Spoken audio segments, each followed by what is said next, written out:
Welcome to Sleeping Radio Channel. Tonight we begin a calm and true historical journey into the life of an Arab warrior whose name was never recorded. A man remembered only through his actions and silence. This story comes from early Islamic and pre-Islamic frontier warfare traditions recorded by later historians, especially al-Tabari, Ibn al-Athir, and Ibn Kathir, who mentioned unnamed fighters whose deeds survived while their names vanished. Among these figures, one warrior stood out in repeated reports. Described only as a man who fought without speaking, without introducing himself, and without claiming reward. The world at the time was changing rapidly during the early 7th century. The Arabian Peninsula stood between two exhausted empires, Byzantium in the west and the Sassanid Persian Empire in the east. Tribal conflicts, trade routes, drought cycles, and long wars between empires had turned Arabia into a land of movement and tension. Many warriors fought for tribe, honor, or survival, and most of their names disappeared into the dust of history. According to accounts preserved in Al-Tabari history of the prophets and kings written in the late 9th century, several battles included a silent mounted fighter who never spoke before or after combat. Chroniclers described him as refusing to answer when asked his name, his lineage, or his tribe. These accounts place his first appearance around the years 622 during skirmishes on the northern Arabian frontier. These were years of instability, where tribal coalitions shifted constantly and no single power controlled the desert routes. Witnesses described the warrior as tall, wrapped in plain armor without decoration.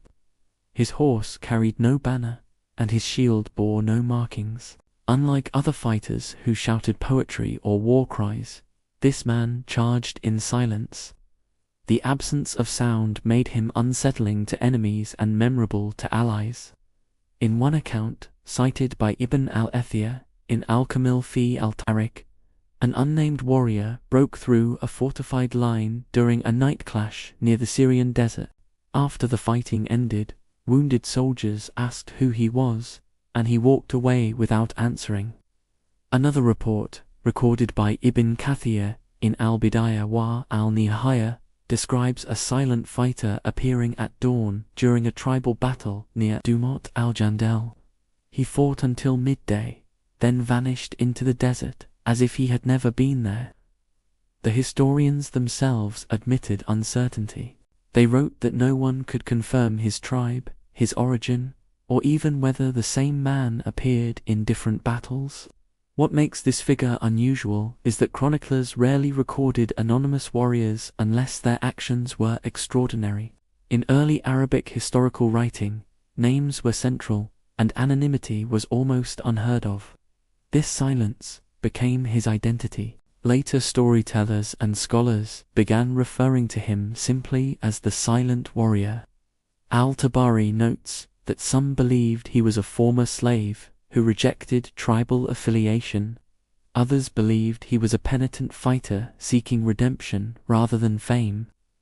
The desert culture of the time valued reputation and lineage above all else. To reject a name was to reject the entire social structure of Arabia. This rejection gives us a clue to his inner world. He may have believed that a name corrupted intention and turned courage into performance. Accounts suggest he avoided camps, celebrations, and councils. He arrived before battle and left immediately after it ended. In one incident dated approximately 624, a commander reportedly attempted to reward him with weapons and provisions. The silent warrior refused by placing the items on the ground and walking away. This refusal is mentioned by Ibn Kathir as a sign of extreme ascetic discipline. Such behavior was rare even among the most devout fighters of the era. The silence also had tactical consequences. Enemies could not track him through reputation or rumor, making him unpredictable. Some soldiers began to believe he was not a single man, but a symbol. They whispered that the desert itself had taken human form. Whether this was one individual or several fighters following the same code remains debated. Historians lean toward one man whose legend expanded as stories spread orally. By the mid-7th century, around 636, during the great regional conflicts, references to the silent warrior stop appearing. No death, no grave, and no final battle is recorded. His disappearance is as silent as his life. The sources simply move on, leaving only fragments behind. Modern historians interpret this as a deliberate erasure. By refusing a name, he ensured that only actions would survive him.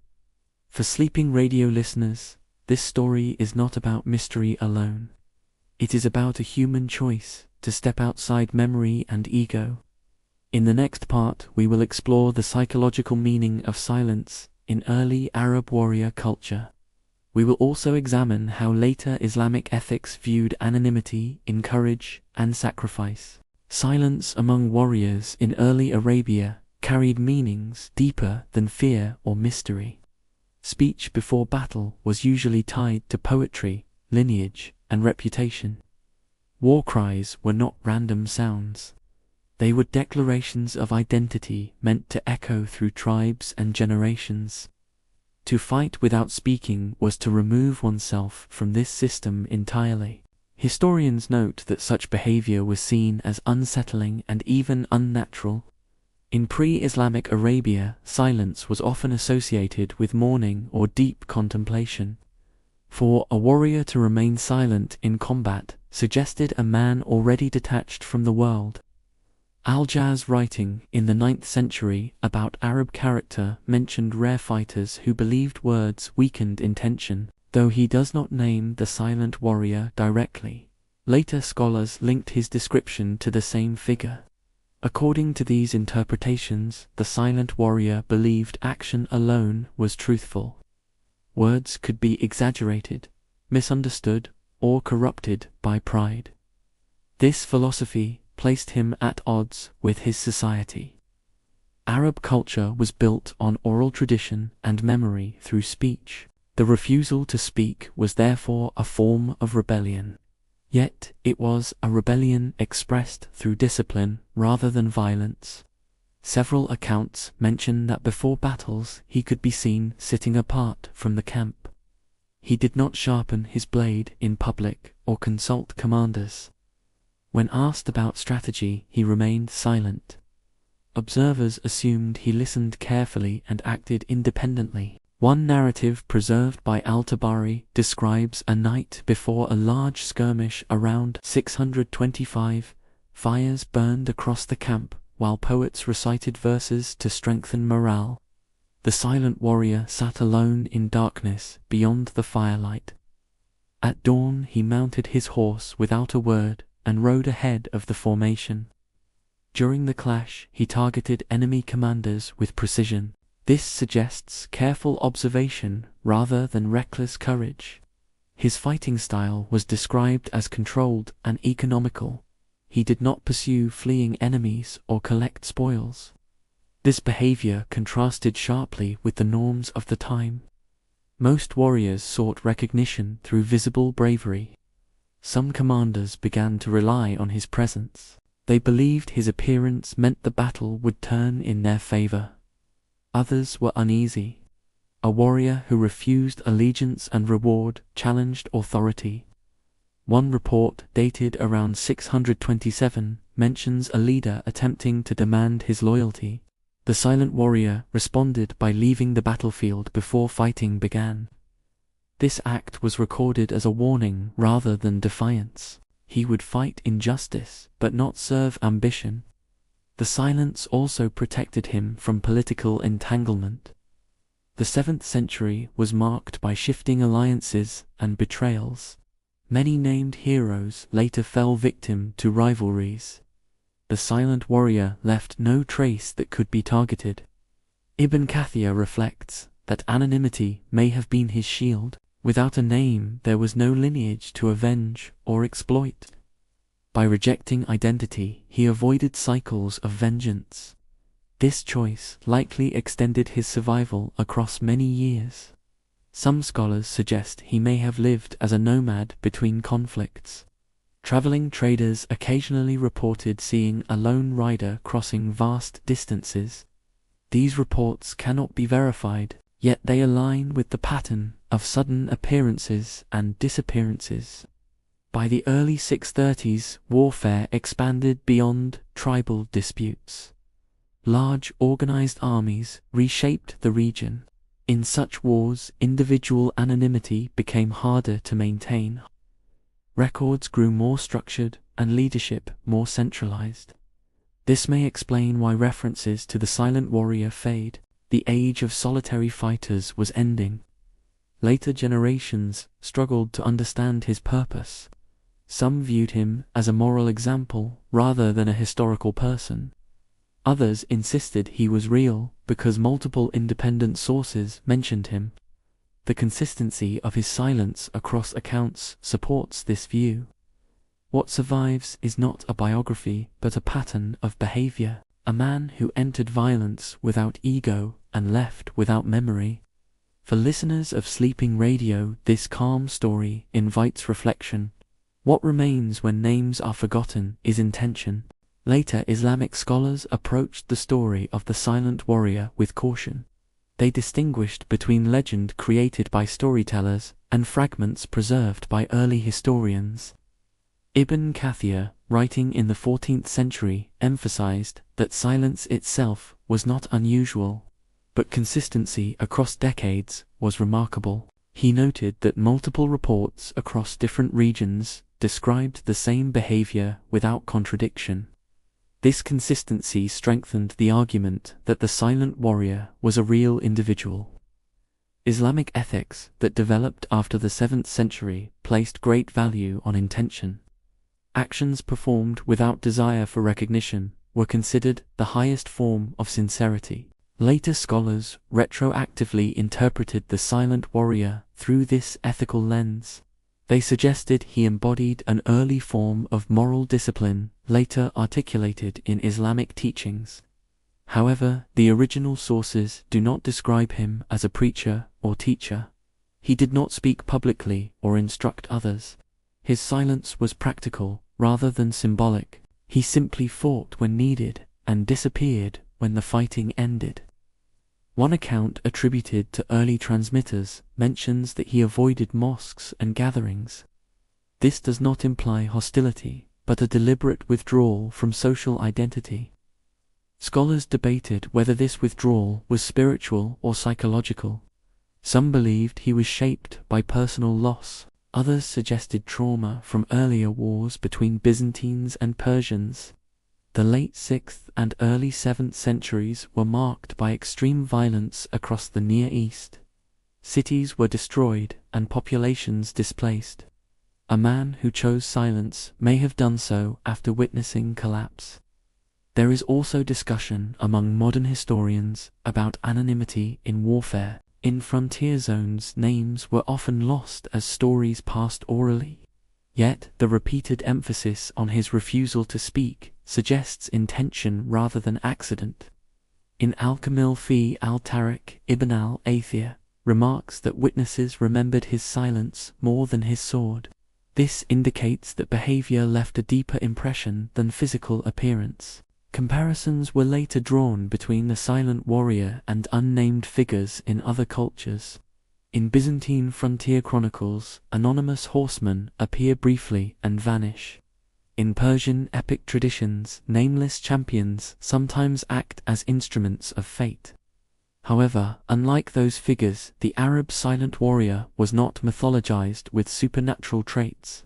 He was described as human and restrained. No miracles or exaggerated feats are attributed to him.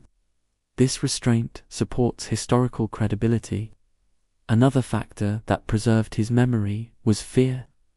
Enemies reportedly hesitated when they saw a rider without banner or sound. Silence created uncertainty. Uncertainty disrupted morale. Some commanders exploited this effect by allowing rumors to spread. Yet the silent warrior himself never participated in rumor or reputation. This separation between action and narrative is rare in history.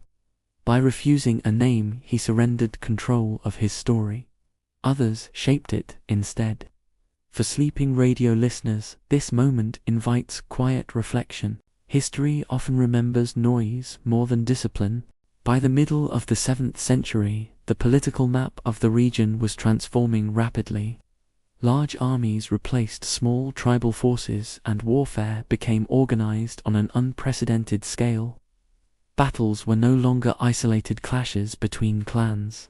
They became campaigns involving supply lines, commanders, and written records. In this new environment, the presence of a solitary, anonymous warrior became difficult to sustain. Military structures demanded identification, ranks, and accountability. According to later historians, this transition marked the end of the silent warrior appearances. After around the year 636, references to him cease entirely. There is no record of his death in battle. There is no mention of illness, capture, or retreat. His disappearance mirrors the way he lived. He leaves history without explanation. Some scholars argue that he may have died anonymously in a large engagement. In massive battles, individuals often vanished without record. Others suggest he deliberately withdrew once warfare lost its moral clarity. Large empires require obedience rather than conscience. The silent warrior may have refused to fight under banners he did not believe in. His earlier pattern supports this theory. He avoided commanders who sought control over him. He rejected rewards that created obligation. In a centralized system, such independence was no longer possible. Thus, withdrawal may have been his final act of discipline. A few later traditions speculate that he returned to deep desert life, living among nomads far from political centers. Such life would leave no written trace. Oral memory alone would preserve fragments. Over generations, those fragments became shorter and quieter. Eventually, only the silence remained. Ibn Khaldun, writing centuries later, noted that history favors those who build states. Those who refuse power often disappear from record. The silent warrior fits this pattern perfectly. He did not found a dynasty or school. He left no descendants claiming his name. Therefore, history had nothing to anchor him to. Yet his memory persisted longer than many kings, because his behavior contradicted expectation. Listeners often ask why historians preserved this story at all. The answer lies in contrast. Most warriors demanded to be remembered. This one demanded to be forgotten. That contradiction fascinated chroniclers. They recorded him as an anomaly, not to glorify but to acknowledge difference. In some manuscripts, marginal notes describe him simply as the man who spoke not. Even these notes avoid naming him. Modern historians approach this carefully. They separate what can be verified from what may be symbolic. What can be verified is repetition across independent sources. Multiple historians mention the same pattern: silence before and after battle, refusal of name, reward, and allegiance, sudden disappearance. These elements recur without embellishment. That recurrence is rare in fabricated legends. Legends tend to grow louder over time. This story grows quieter. For sleeping radio listeners, this quiet ending matters. Not every life ends with closure. Some lives end by simply stepping out of view. The silent warrior teaches that history does not belong only to those who speak. Sometimes it belongs to those who act and leave. The story of the silent warrior continues to resonate because it challenges how people understand heroism. Most historical heroes are remembered through speeches, victories, and names carved into chronicles. This figure survives without any of those elements. He remains present only through restraint. Modern readers often assume silence means weakness or fear. In early Arab culture, silence in battle suggested the opposite. It implied complete control over emotion. It implied certainty without display. Psychologists who study warrior cultures note that silence can reduce fear. By removing verbal expression, a fighter narrows focus to action alone. This may explain the precision attributed to the silent warrior. He did not fight in rage or excitement. He fought with deliberate calm. Such calm would have been rare in an age of honor-driven conflict. The desert itself encourages this mindset. Survival in vast, empty spaces requires patience and restraint. Many nomads valued economy of movement and speech. The silent warrior may have absorbed these values deeply. Another reason the story endures is its moral neutrality. He is not portrayed as saint or criminal. He does not preach or judge. He simply appears when violence is unavoidable. This neutrality allows listeners from different eras to project meaning onto him. Some see him as a symbol of purity. Others see him as a man escaping trauma. Historians caution against over-interpretation. They remind us that not every quiet act is philosophical. Some people are silent because speech has failed them. The early 7th century was full of broken promises and shifting loyalties. A man who stopped speaking may have done so after betrayal. There is also the possibility of deliberate erasure by later record keepers. Not all historians valued anonymity. Some may have removed his name because it could not be verified. Others may have preserved the story precisely because it lacked a name. This tension appears in several manuscripts. In some copies, brief marginal notes attempt to guess his tribe. In others, scribes cross out such guesses. This suggests an effort to preserve the silence itself. Silence becomes the most reliable fact. For sleeping radio listeners, this offers a gentle lesson. Not all truth needs explanation. Some truths exist only in patterns. The pattern of this life is simple. Appear, act, depart. No claim, no reward, no memory sought. As the night deepens, the story asks nothing of you. It does not demand admiration. It does not ask belief beyond what is recorded. It invites rest in uncertainty. What is known about the silent warrior can be counted on few steady points. He appeared in multiple battles across different regions and times without a recorded name. He refused to speak before or after combat. He rejected rewards, allegiance, and recognition. He acted with precision and restraint rather than fury. He disappeared completely when warfare became centralized and bureaucratic. These points are repeated across Tabari, Ibn al-Athir, and Ibn Kathir without contradiction. Such agreement across centuries is rare in early historical writing. What remains unknowable is everything personal.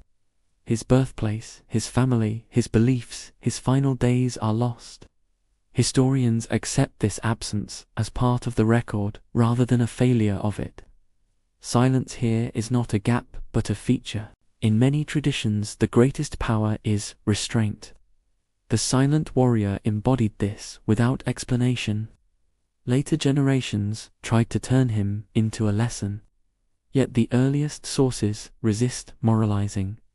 They simply state what was seen. A man fought and did not speak. This simplicity gives the story its strength. Nothing is added, nothing is softened. The desert does not explain itself, and neither did he. As time passed, his figure blended into the rhythm of history.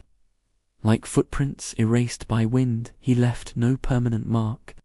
And yet the idea of him survived. A reminder that action does not need a voice.